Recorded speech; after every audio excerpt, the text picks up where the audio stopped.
कौवा और दुष्ट सांप, the cobra and the crow story in Hindi. एक बार की बात है, एक जंगल में किसी पेड़ पर कौवे का एक जोड़ा रहा करता था। वो दोनों खुशी खुशी उस पेड़ पर जीवन बसर कर रहे थे। एक दिन उनकी इस खुशी को एक सांप की नजर लग गई। जिस पेड़ पर कौवों का घोंसला था, उसी पेड़ के नीचे बने बिल में सांप रहने लगा था।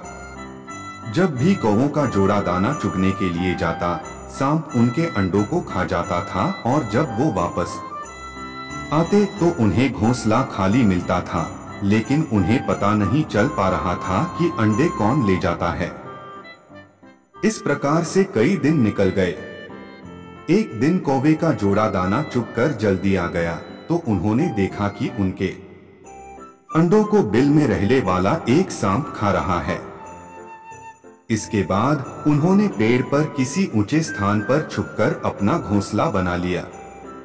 सांप ने देखा कि कौवों का जोड़ा पहले वाले स्थान को छोड़कर चला गया है, लेकिन शाम होते ही दोनों वापस पेड़ पर आ जाते हैं।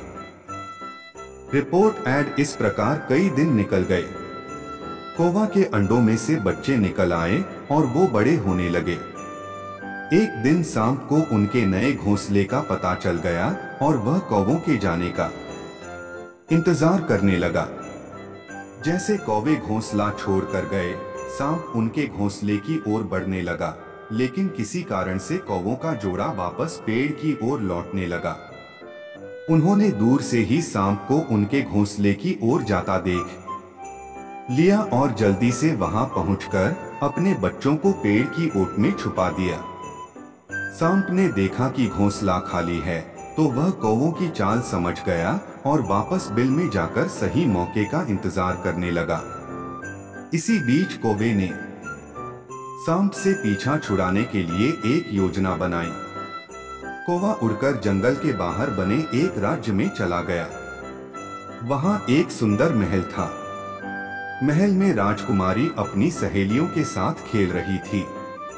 कौवा उसके गले में से मोतियों का हार लेकर उड़ गया। सभी ने शोर मचाया तो पहरेदार हार लेने के लिए कौवे का पीछा करने लगे। Reported. कौवे ने जंगल में पहुंचकर हारा को सांप के बिल में डाल दिया, जिसे पीछे कर रहे सैनिकों ने देख लिया। जैसे ही सैनिकों ने हार निकालने के लिए बिल में हाथ डाला तो सांप फुंकारता हुआ बाहर निकल आया। सांप को देखकर सैनिकों ने तलवार से उस पर हमला कर दिया, जिससे सांप घायल हो गया और अपनी जान बचाकर वहां से भाग गया।